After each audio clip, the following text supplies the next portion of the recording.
The message appeared on Amanda's phone less than 30 seconds after she asked a simple question. Did everyone forget my birthday? She watched the typing bubble appear, disappear, then return. Finally, her mother's reply landed. Don't contact us again, we need space from you. Amanda stared at the screen. Before she could even process it, another notification appeared. Her sister had reacted to their mother's message with a red heart. Not a reply. Not an explanation. Just a heart. Then one final notification flashed across the top of her phone. You have been removed from family updates. Her father had kicked her out of the family group chat. Amanda didn't argue. She didn't call. She didn't ask what she'd done wrong. Instead, she quietly placed the phone on her desk, turned toward her computer, and signed into a dashboard filled with tabs, schedules, payment systems, maintenance queues, tenant portals, contractor approvals, and automation controls. One by one, she began disabling services that belonged to her. Not theirs. Hers.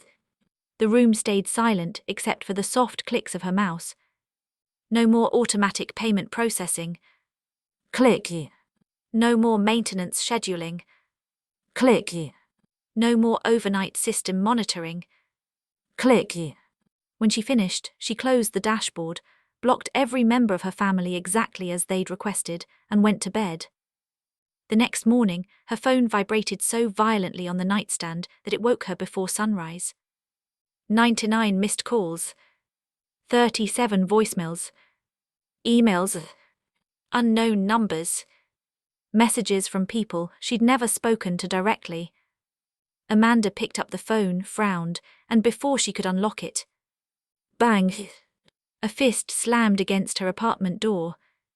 Another. Then another. Amanda, a man's voice shouted from the hallway, open the door right now. She recognized her father's voice instantly. Amanda didn't move. The pounding continued.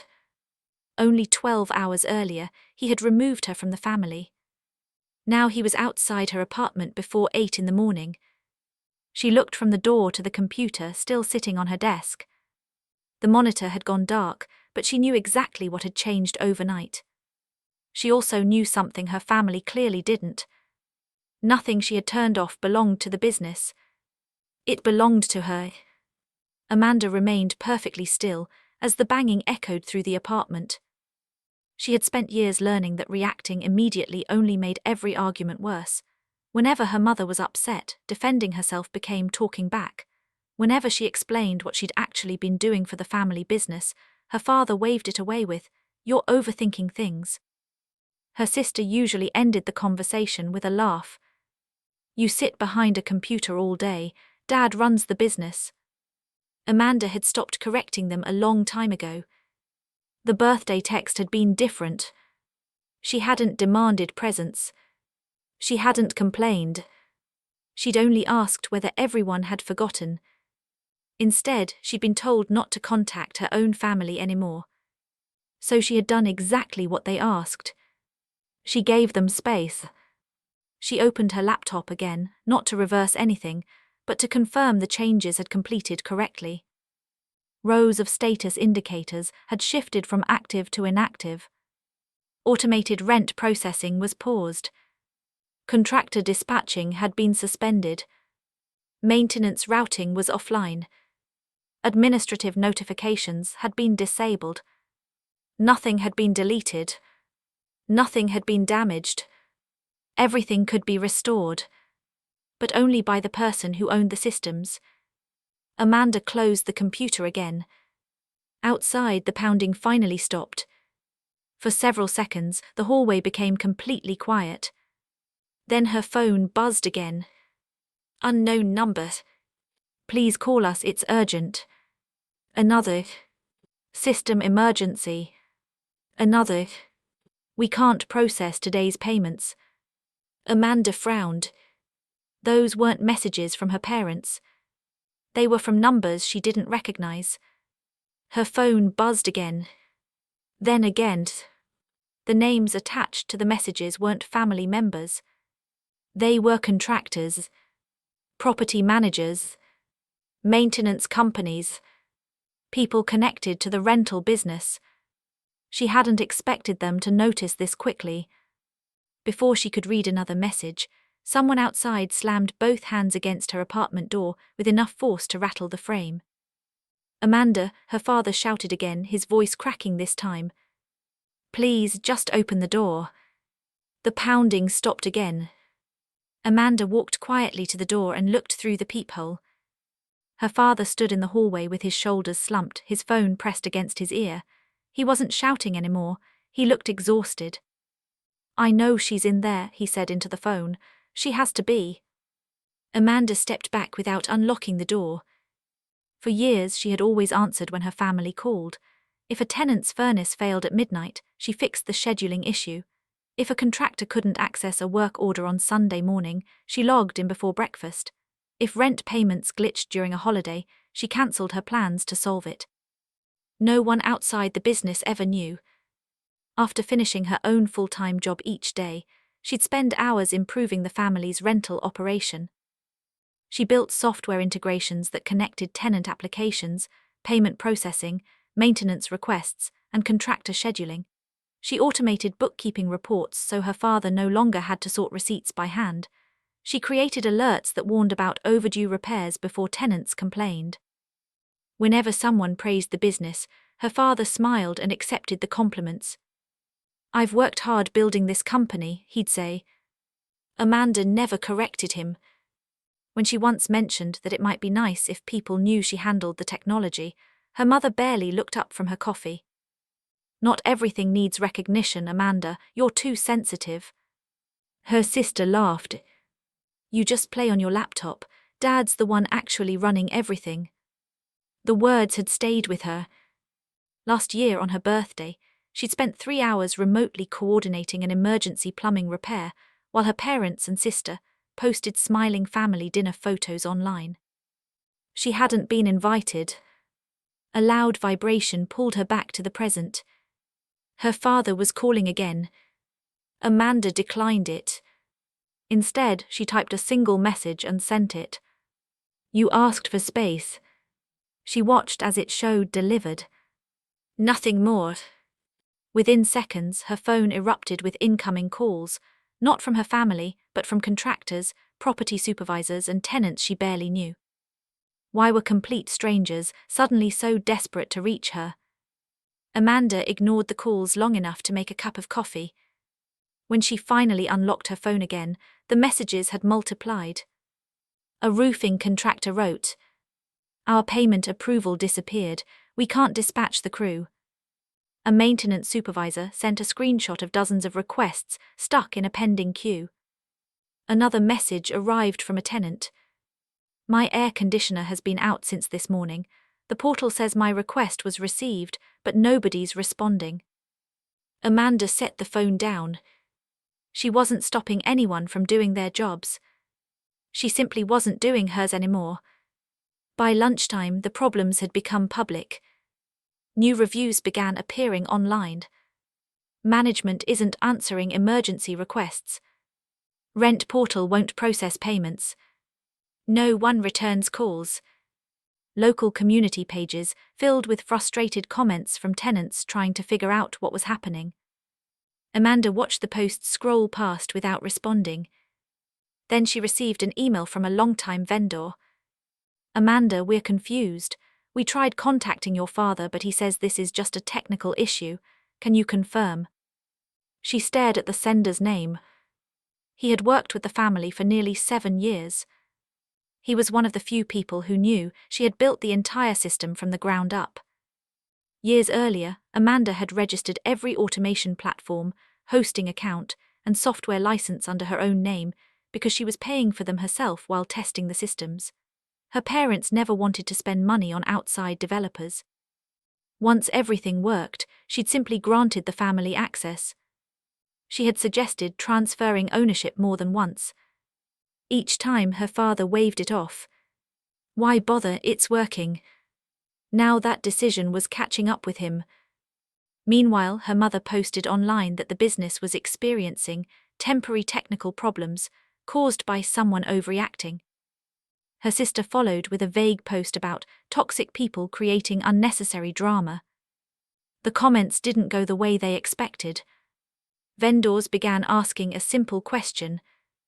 If it's only a technical issue, why is Amanda's name on every service contract? By late afternoon, even longtime employees were contacting Amanda directly, stunned to learn she was no longer involved. Then her phone rang again. It was one of the family's oldest contractors. The moment Amanda answered, he sighed and said, "They've just discovered they don't actually own any of it." Amanda thanked the contractor for letting her know and ended the call. Within minutes, 3 more notifications appeared. The automated rent processing system had failed to complete the day's scheduled transactions. An emergency plumbing request had been escalated 3 times without being assigned to a technician. A property manager reported that new tenant door codes weren't syncing with the smart locks, forcing residents to wait outside until someone could let them in manually. Amanda opened her laptop, not to fix anything but to review the status reports. Nothing had malfunctioned. Everything was doing exactly what it was supposed to do after she revoked access. The family had always described the operation as fully automatic. It never had been. Every morning before work, Amanda reviewed overnight exceptions. Every afternoon, she approved payment flags that required human verification. Every evening, she coordinated contractors when schedules conflicted. The software handled routine tasks, but she quietly kept the entire system running whenever something unexpected happened. Without her, those small daily decisions were piling up into major problems. Late that afternoon, another message came in, this time from a former employee. They hired an IT consultant. Amanda wasn't surprised. An hour later, the same employee sent another update. The consultant says the systems are professionally built. Nothing was hacked, nothing was deleted. A final message followed almost immediately. He also said the infrastructure belongs to you, and rebuilding everything from scratch could take months.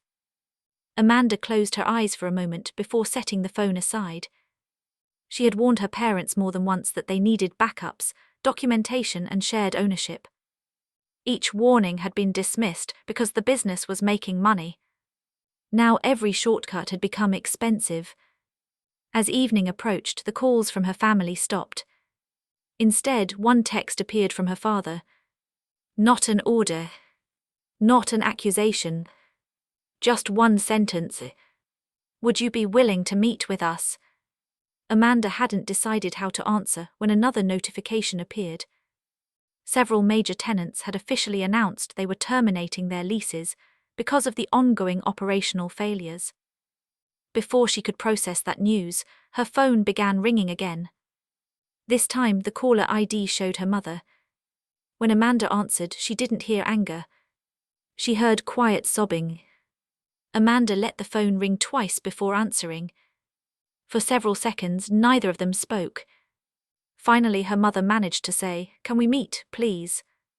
There was no accusation this time. No command. Just exhaustion.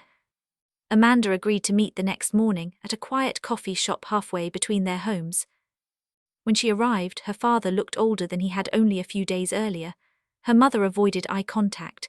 Her sister sat silently beside them, her phone untouched. Her father spoke first. "We didn't know." Amanda looked at him calmly. "I know." He frowned. "No, I mean we didn't know how much you were actually doing." Amanda slid a folder across the table. Inside were years of documentation. Original software registrations. Hosting invoices. Service agreements. Vendor contracts. Maintenance logs. Emails recommending backup administrators. Written proposals suggesting they transfer ownership of the systems into the business. Every proposal had the same response. Not necessary. It's working fine. We'll deal with it later. Later had finally arrived. "I never shut your business down," Amanda said quietly. "I stopped providing access to systems I personally own after Mom told me not to contact the family again. You asked for space. I respected that.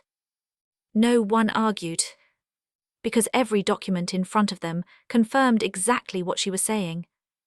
Her father lowered his head. Every award the local business association gave me. Amanda nodded. I built the reporting that earned those numbers. He covered his face with both hands. I accepted every compliment. You did. Across the table, her sister swallowed hard. I really thought you just maintained a website. Amanda gave a small, tired smile. I never built a website. She looked around the table. I built the infrastructure that kept everything connected. Her mother finally spoke.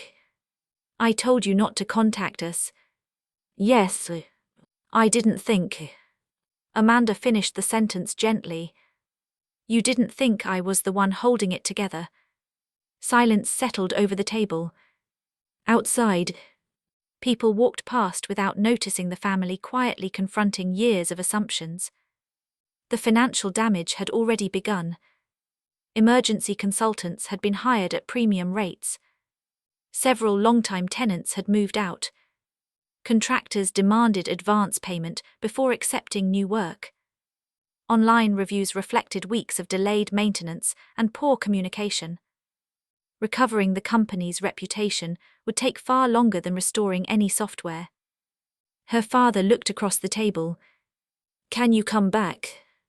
Amanda shook her head. Not as unpaid family help. She placed one final document in front of him. This is my proposal. It wasn't an apology. It wasn't revenge. It was a professional services agreement. She was willing to sell the infrastructure she had built or oversee a structured transition under a paid contract, with defined responsibilities, timelines and boundaries. Nothing more. Nothing less. For the first time, her family understood they couldn't rely on guilt or obligation. If they wanted Amanda's expertise, they would have to value it. They signed the transition agreement several weeks later. Amanda completed every promised deliverable professionally, documented every system thoroughly, trained their new staff, and walked away on the agreed date. Word spread surprisingly fast. Former vendors began recommending her to other property owners. Companies that had struggled with outdated systems hired her to modernize their operations. Within a year, Amanda had built a successful consulting business, helping organizations avoid the exact mistake her own family had made, depending entirely on one invisible person without recognizing their value. Her parents eventually rebuilt their business, but at a much higher operating cost and with a new appreciation for documenting responsibilities and sharing ownership. Their relationship with Amanda never returned to what it had been. It became respectful, careful, distant. Trust, once broken, wasn't something either side pretended could simply be restored. The following year, Amanda celebrated her birthday with close friends and colleagues who had become like family. No one forgot the date. No one expected her to quietly carry everything alone. As she looked around the table, she realized something had finally changed. She no longer needed recognition from people who had refused to see her. They asked for space. Only after losing everything they depended on did they realize how much of it Amanda had quietly been carrying all along.